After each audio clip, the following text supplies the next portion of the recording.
sure, we can all use a little improvement, and we can focus on one thing that we'd like to improve about ourselves. But really, the important part is, darling, I love you just the way you are.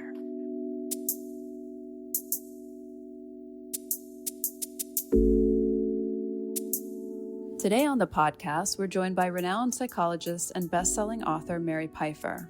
She invites us to see aging as both loss and liberation, a chapter when many women, especially those over 65, the happiest demographic in the United States, discover new depths of meaning, presence, and freedom.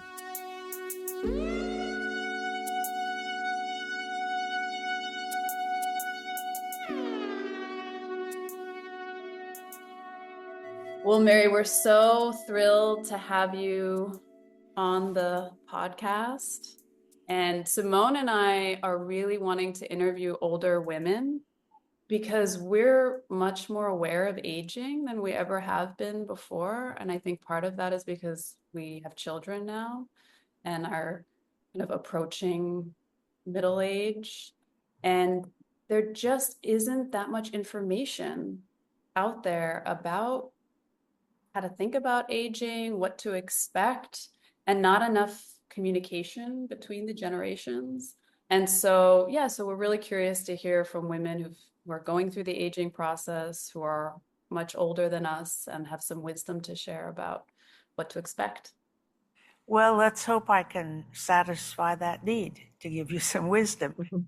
I actually wrote Women Roaring North in part because not only was there not much information, what information there was, from my point of view, was very unhelpful.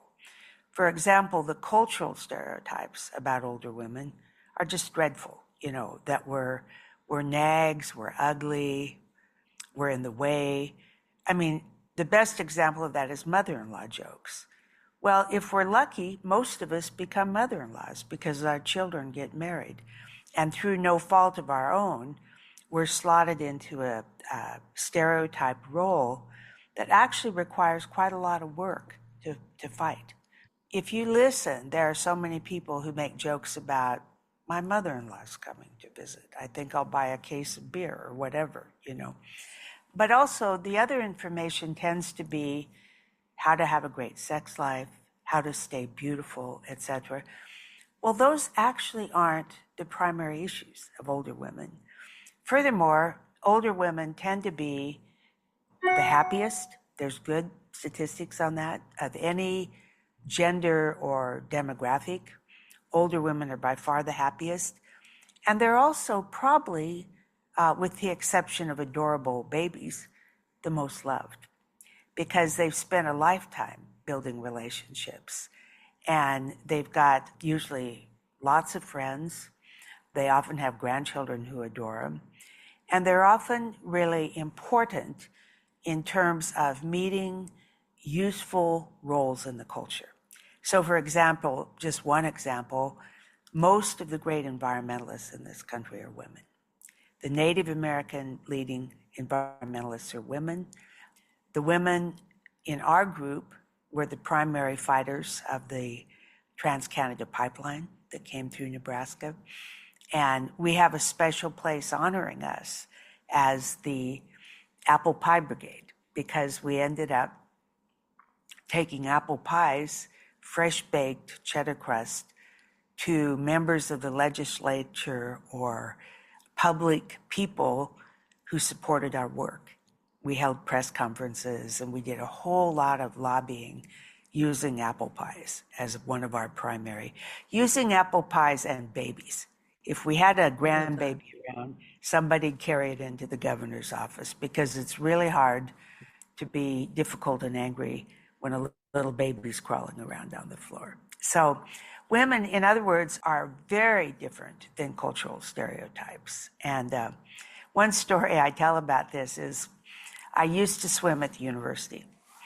And so I was in that locker room with a lot of young women who were, college age or graduate school age. And most of their conversation was stressful. First of all, they really hid their bodies, kind of when they were getting dressed, kind of trying to hide as much of their skin surface as they could. They talked a lot, their bodies, about how their legs were too flabby or whatever, talked a lot negatively about their appearance. They often were stressed about money, about social relationships, about men, about partners, possible partners, and also about coursework. And so it was a generally quite unhappy crowd. They also talked quite a bit about getting smashed on Saturday night and either liking that or not liking it, but definitely going out and getting smashed. So then I changed to a locker room of women more my age, and it was a blast in that locker room. Women are walking around in their old underwear and they're laughing and they're teasing each other, and there's virtually no body talk, a lot of joking. Like one of the jokes I remember was one woman was talking to another woman and said, "The better care you take of them, the longer they last." And everybody started jumping in with jokes like, your swimming suit, your cell phone, your husband, just making up things that that particular saying applied to. So I just was so aware of the difference in terms of happiness level. Mm. And how do you understand that? You started speaking to the sense of older women just have such a larger network. They've Mhm. accrued over the years. They're really valued.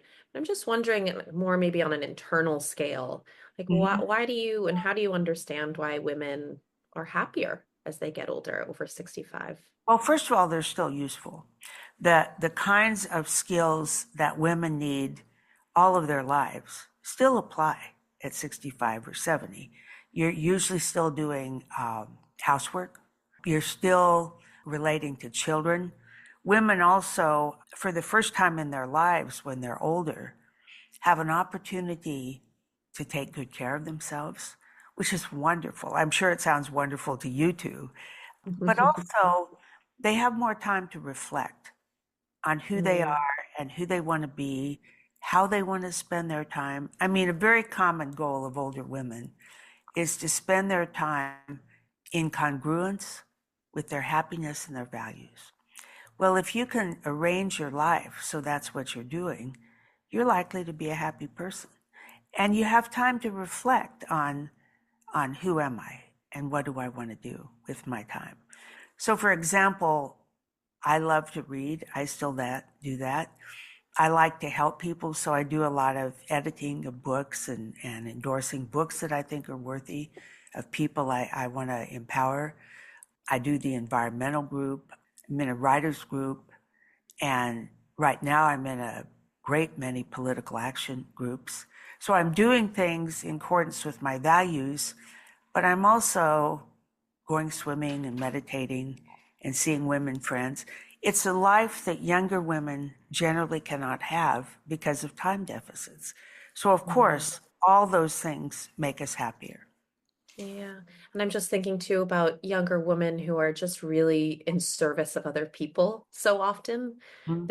If they have children, in service of their children, partners and family, in service of their family, in service of their job. So, right, I love this idea of when you're older and maybe not working or not having to care for young ones in the same kind of way, you can really have the space to focus on what's important for you. It's almost like a redefining of your identity. I feel like Oh, so yeah. much of, Yeah. Sina and I were just speaking to you about having children, and it's like there's this phase of losing touch with yourself during that phase Oh, and not absolutely. really knowing who you are because you're just a mother. You're fulfilling roles, um, Yes. always thinking, who needs my help? Who needs my attention? What do I absolutely have to get done today so that there's not some kind of catastrophe happening? And especially working mothers. I mean, I was a working mother. I was a therapist full time when I had young children. And I was lucky I was in private practice, so I could arrange my schedule to the point I had more time than many working mothers. And we did. We more or less figured out how many hours we needed to work a week to pay our bills, and to put a little money away in savings. And then that's how much we worked. And we ended up taking 6 weeks off a year to just hang with our kids and go on vacations. But many people don't have that luxury. They've got a job where they are lucky if they get a week or 2 weeks off a year. But even so, with that time off and a lighter schedule, I just remember I could hardly make it to a bathroom. Or if I did make it to a bathroom, a child would be pounding outside the door, wanting something while I was in the bathroom. And it was a hard time. I was tired all the time, just tired all the time. And I'd want to see my friends, but it would take such elaborate scheduling to figure out how to clear time for a lunch or something like that. And I exercised, but I didn't have time for much reading or social life or any kind of development of self, development and reflection on self. I always journaled. That's one thing I recommend to women is no matter how much time you have in your life, start your day with a little journaling. It's just so important. And I always ended my day when I was falling asleep with gratitude, just going through the day and thinking, what am I grateful for? So there were a couple little self-care things in there, no matter how busy I was. Such a lovely practice to hold in mind. Yeah, hearing you talk about women over 65, I feel very optimistic, especially where we're sitting now with young children. It's really, and working, it's really challenging. You should feel optimistic. I think many women are the happiest in this period of life they've ever been. I would still say that. I'm 77. I'm not 65. And I would still say, because I've been quite lucky, that I'm still in the happiest period of my life. It's also, I'm aware, it's the happiest period. And I can even see that with my own mother and her friends. They seem very free and alive if they're in good health. And they're also at the same time experiencing a lot of losses, an incredible amount of losses that I couldn't even imagine at my age having to deal with and cope with. And I know you've talked a lot about how attitude is often all we have. Could you speak to that a little bit about what you mean by that and how that's really helpful to hold in mind for women as they're aging? Yeah, I sure could.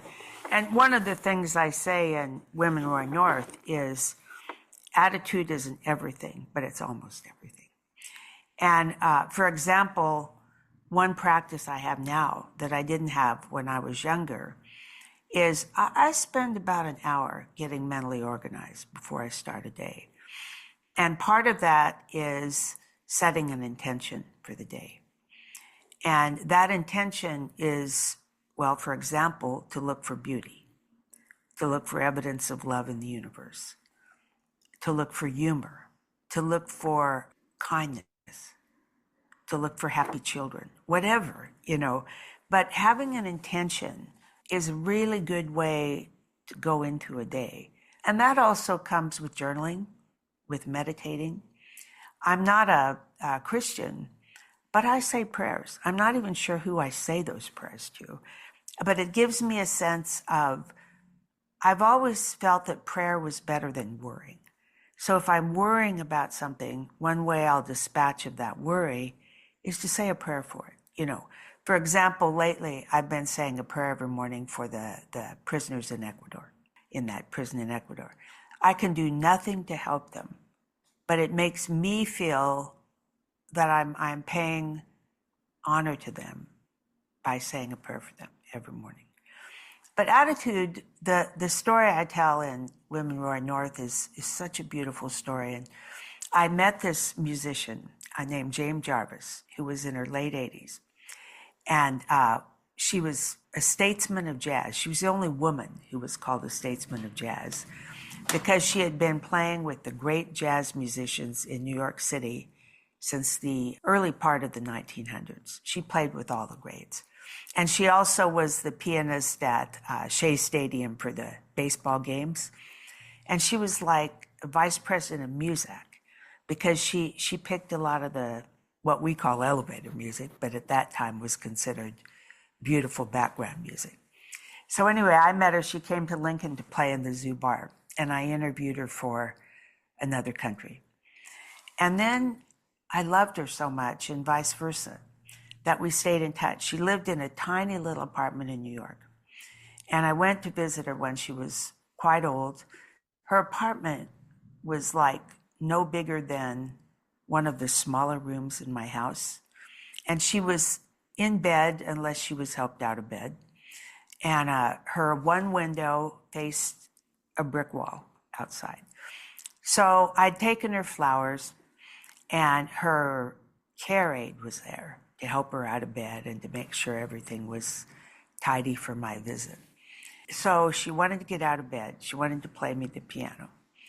And I'd always ask for sad songs, and she'd always play me happy songs. She thought I was always a little bluer than her, which was true. But anyway, after she played some music, I was thinking how small her life had become in this apartment. And I said, Jane, are you happy? And she pointed to her brain. And she said, I've got everything I need to be happy right between my ears. And I just thought, what a good way to think. And I think increasingly, as we get older, that's how we need to be. We need to have within ourselves the internal skills to be happy. I could say theoretically, no matter what, but of course, nobody's happy if they lose their partner or lose a child or their best friend suffering. But happy in the sense, we always have the possibility to build a good day. We always can think through early in the morning, how is it I'm going to make this particular day work for me? What is my intention going to be? What is my attitude going to be, in terms of my schedule? For example, I can wake up, and I usually do, kind of grumpy. I think everybody wakes up grumpy. Maybe there's exceptions. Anyway, I'll kind of look at my day and I'll think, boy, I have a big to-do list today. And one of the attitude adjustments I make is as I look through my day, I realize everything on my schedule is something I put there. And I put there because I anticipated enjoying it. So I flip it, and instead of thinking, boy, I have a lot to do today, I'll think, it's a real privilege to be, and just that reframing is really important, in terms of the amount of presence I can bring to whatever I'm doing. That's really beautiful. And I really, I see how attitude and intention are so interwoven together, because I think you have to have the intention of framing things that way to actually internalize that attitude. Otherwise, we can all just be on this default every day, waking up, oh, this is all the things that I have to do. Everything is just so arduous. And I love that sort of shift or checking in. What am I going to pay attention to? Or what am I going to enjoy? How am I going to find moments of love?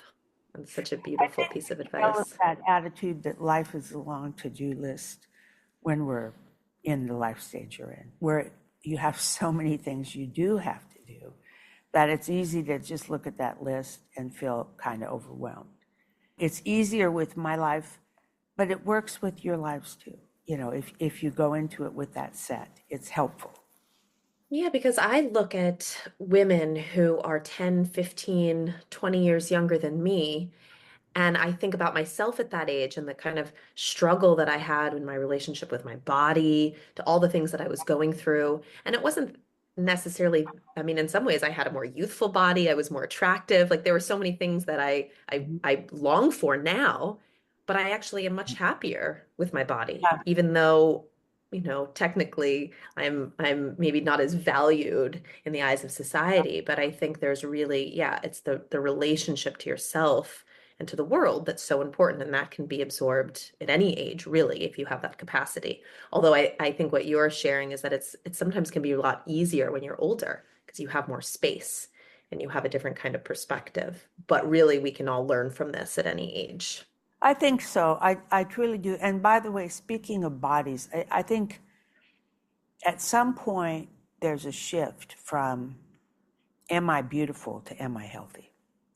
And that shift is Mm, really important. And women, I think in general, stop thinking, how pretty am I compared to other women, and start hopefully feeling very grateful that they're healthy, and realizing what a gift that is.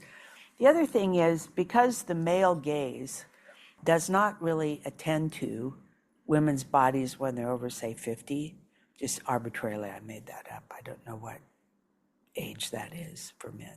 But anyway, at some point, men are no longer looking at us and evaluating whether we have a good body or are beautiful or whatever. And that invisibility gives women enormous freedom. I mean, a lot of women I know pretty much live in sweatpants and t-shirts. And why not? Nobody cares, And so, of course, there are older women who stay very, they do makeup and hair and really nice clothes. That's great. There's nothing wrong with it. And if a woman happens to be someone who wants to do it, it's just fine. It's a perfectly legitimate goal. For someone like me, who's never cared much about appearance, it's so great to be free of that duty and responsibility to try to look my best at all times. Do you remember what age that shifted for you, Mary? Well, I was very lucky. I think you're actually lucky if you're not really beautiful. I think you're really luckier, because if you're really beautiful, what happens is that does become an important identity marker. And you're used to being treated as if you're beautiful.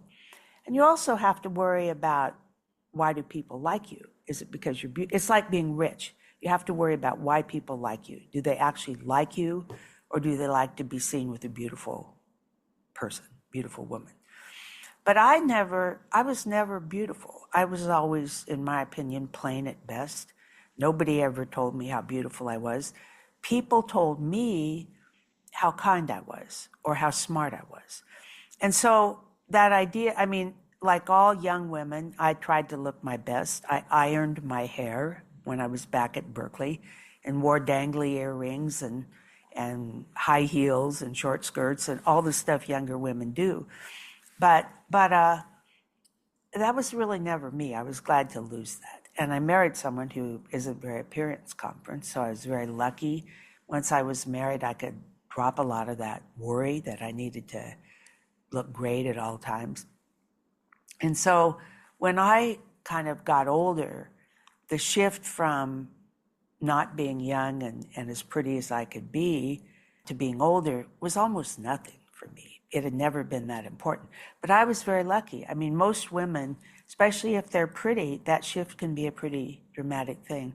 I mean, I think about your mother because she's so beautiful. And I would guess she will struggle more with this issue than I did, for example. Absolutely, absolutely. That really makes sense to me. And also that it again, it's very optimistic, right? Like, that letting go of that is such a Yeah. relief. Is such a relief. Yeah. Yeah. Right. But as to your point, Mary, being complimented on your kindness and intelligence, those are qualities that don't go away as you age. Whereas I think for someone who identifies as beautiful, or that's such an important part of who they are, I imagine that is really painful. I mean, my mom is also very beautiful, and I know this is a struggle for her, the way her body's changing, the way she appears, noticing the way that men relate to her in contrast to how they did back then. And I think there is some grieving that happens. And hopefully you can come to a place where, yeah, you recognize that the value in yourself doesn't have to be appearance. There's a lot more. Absolutely. And one of the things you can do about that in your 40s, if you're a very attractive woman who's always gotten a lot of attention and praise for beauty, is make sure you're building an identity that's different than that for yourself. Whether it's, you're a hard worker, you're a great volleyball player, or, whatever it is, that's not your primary identity to yourself.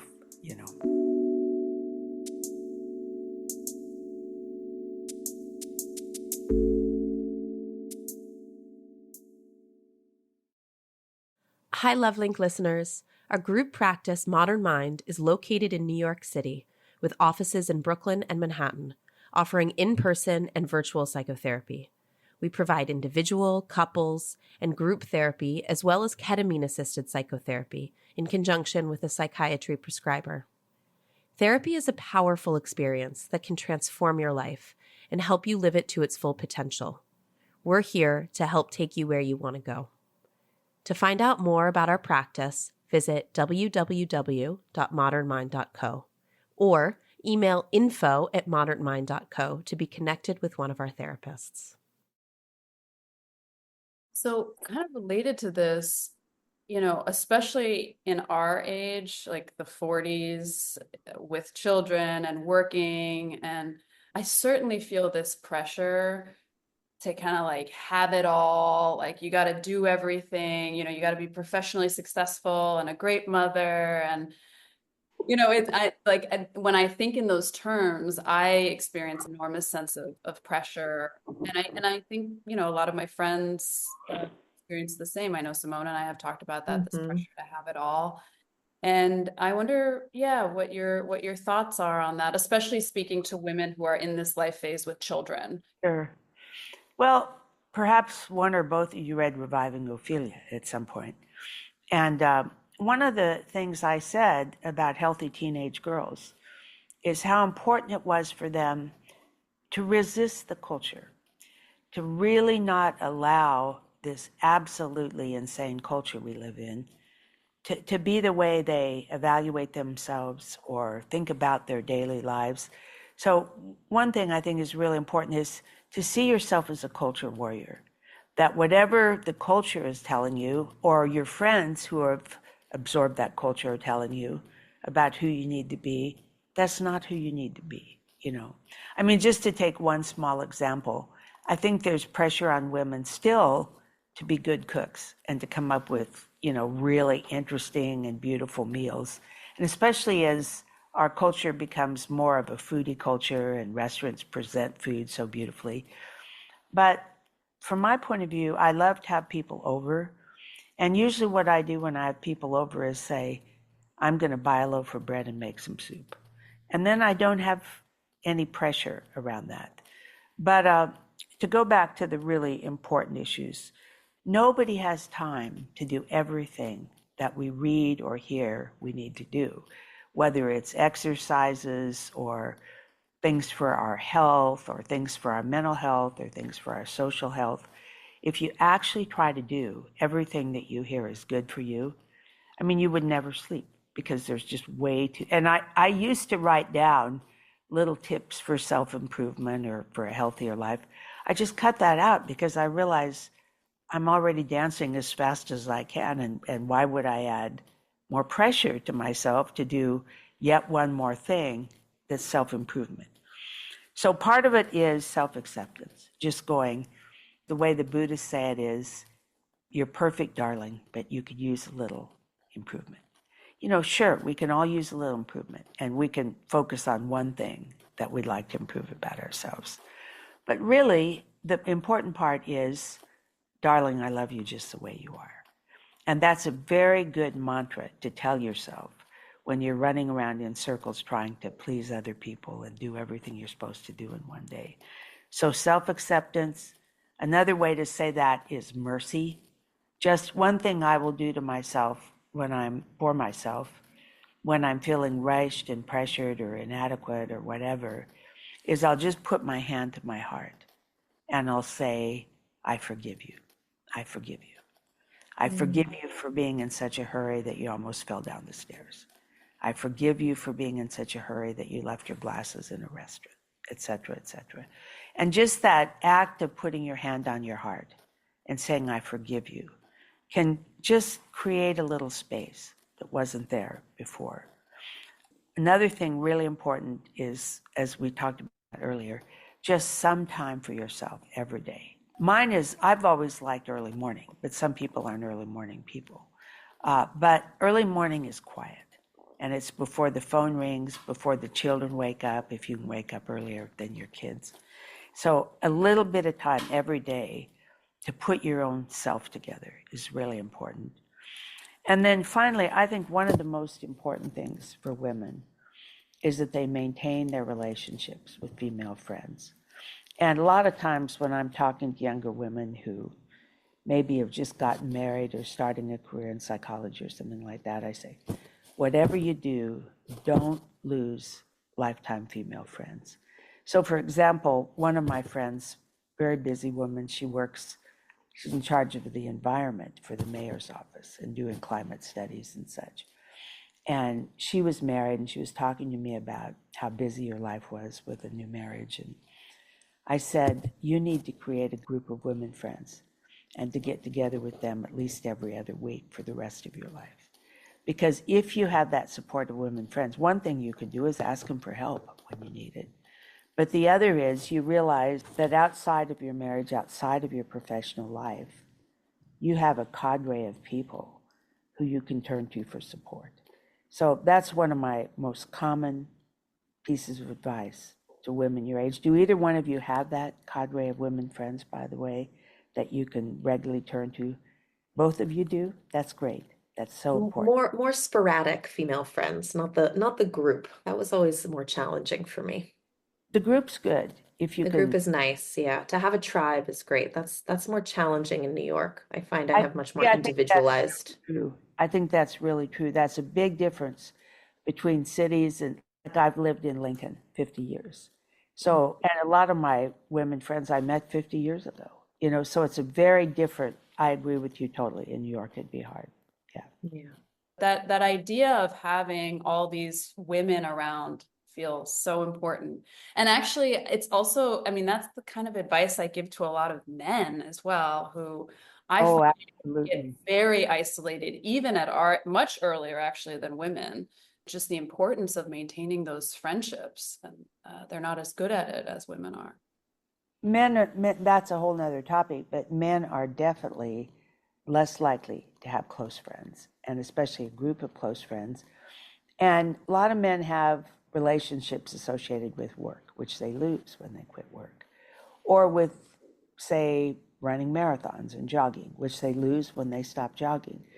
And it's much harder for older men, I think, to know how to connect and make friends. I know with my husband, he's in a whole bunch of bands, so he's always going off with a bunch of guys and coming home 6 hours later after a band job.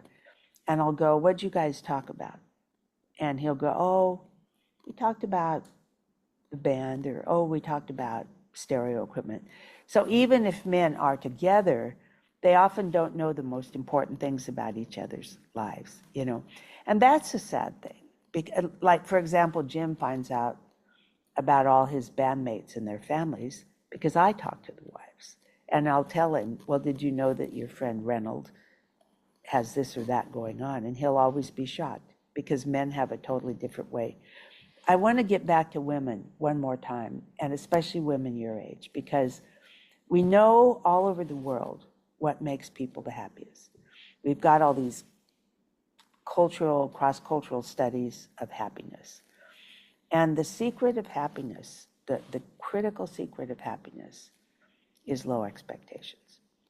That you don't go into any situation expecting to be perfect, expecting 100% success. There's also the distinction, you might know it, between satisficers and maximizers. But satisficers are the people who can sit on a windy beach without a lemonade and have a grand time. The sand may be getting in their swimsuit and they may be getting blown by the wind and they may be a little thirsty. But if you walk up and ask them how they're doing, they're going, I'm great. This is wonderful to be on a beach. The maximizers can sit on a beautiful beach with no wind, drinking an ice cold lemonade. And if you ask them how they're doing, they're likely to say, I wish this lemonade had alcohol in it. I mean, they're always going to find something that doesn't quite work for them in a situation. So if you can learn in terms of expectations for yourself to lower your expectations, but also in terms of expectations for any experience you're having, to just go, well, this is likely to be pretty good. This is likely to be fun, but it's also not likely to be 100% fun because most picnics have ants. Or another way to say it is everything comes with an asterisk. There's always going to be that sort of part in there that's difficult. Do you think that shifts with age, or do you think that's a fundamental quality in people throughout their lives? What is the fundamental quality? Being a satisfier or a maximizer? Well, I think I was a maximizer. And with a great deal of work, I think I've become a satisfier. Yeah, yeah. People that, like one time my daughter and I were talking about all the things we need to do to be happy. And my son-in-law said, I can't believe you guys. I just am happy. I don't have to think about being happy. Well, I said, lucky you, to just be a naturally happy. He goes around the house whistling, he very rarely gets rattled by things. To be somebody who's naturally happy, that's great. But I'm not a naturally happy person. I've had to earn my happiness through self-reflection and work on myself. And I think there's probably more people like me than like my son-in-law. Absolutely. Especially in this culture now, which is so crazy and so stressful and hard to deal with. I think most people struggle. In fact, I went to my doctor for a physical recently, and I was telling her I was more anxious and depressed than usual. She said, my office is full of people coming in for anti-anxiety medicine, coming in with panic attacks, coming in for sleeping medicine, coming in for antidepressants. People just cannot handle the level of stress in this culture right now. And you two are right in the most stressful of the stressful, So I wish you both luck as you continue to try to cope with your busy, busy lives. Thank you. Thank you. Yeah, I'm also worried about the younger generation too, because I feel like we live in a culture of maximizing social media, what you don't have, capitalism. I mean, it's all about what you don't have and what you need, and the most optimal experiences, like what the best restaurant is in the city with the best, and that's a hard culture to break, to shift to a more satisfier mentality. Well, that's the whole point of advertising, to convince you that you need more than you already had. And I've never seen a study of like what happened to people's level of happiness when Madison Avenue really got going and people started to be convinced before Madison Avenue, if people needed sugar, they went and bought sugar. But there was no one telling them that they needed a special kind of sea salt in their kitchen.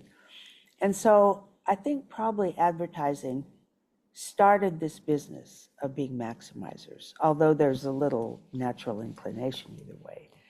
And it's all over the culture, you're absolutely right. And that's one of the ways you have to be countercultural to enjoy yourself.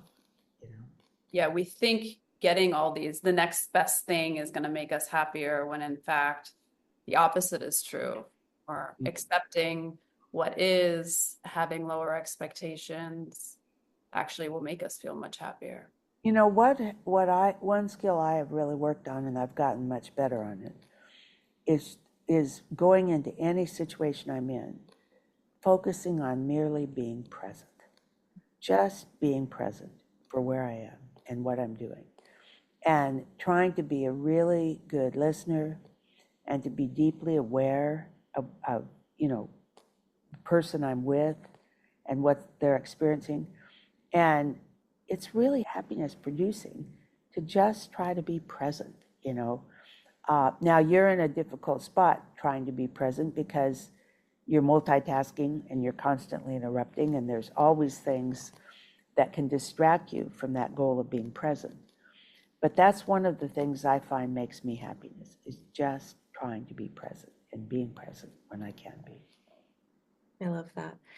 I'm also just thinking about antidotes to the fears of aging. And one of them, I mean, I'm experiencing right now as I'm speaking with you, Mary, this sort of way that speaking to someone who's older, who's wiser, who's going through it and eases that fear. I mean, you're living life in such a full way. It's like, it's very inspiring.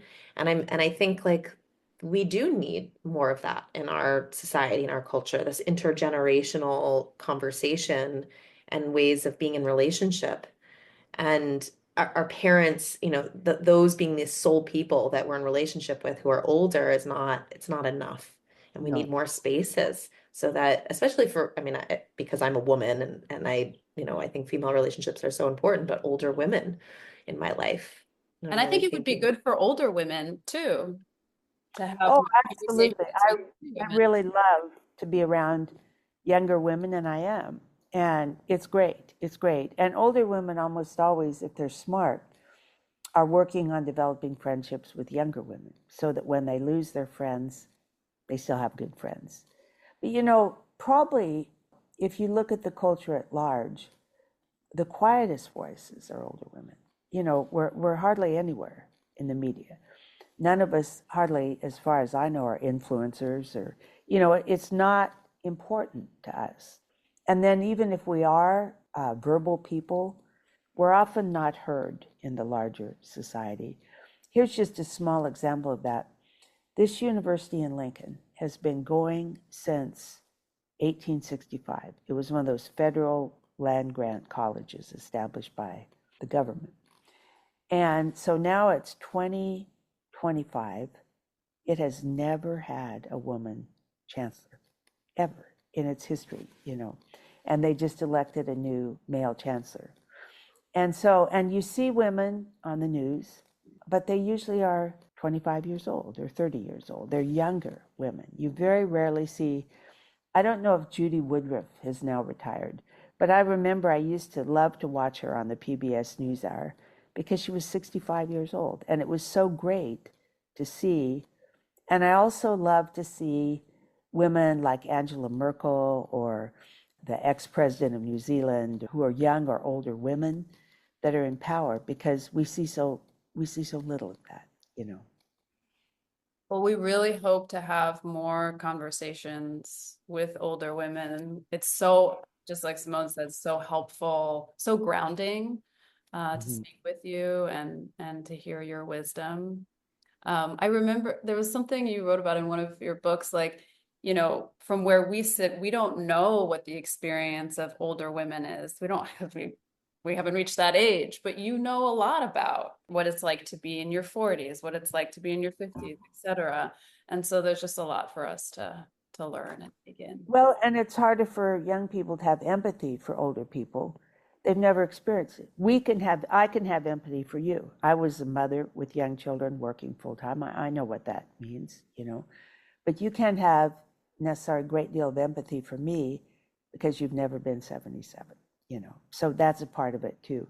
Well, I thank you for this interview. It's been a delight. I can tell both of you are living, they seem busy and probably very hard, but they're also big, full, interesting lives. So I congratulate you on that. Thank you, Mary. So nice speaking with you. Thank you.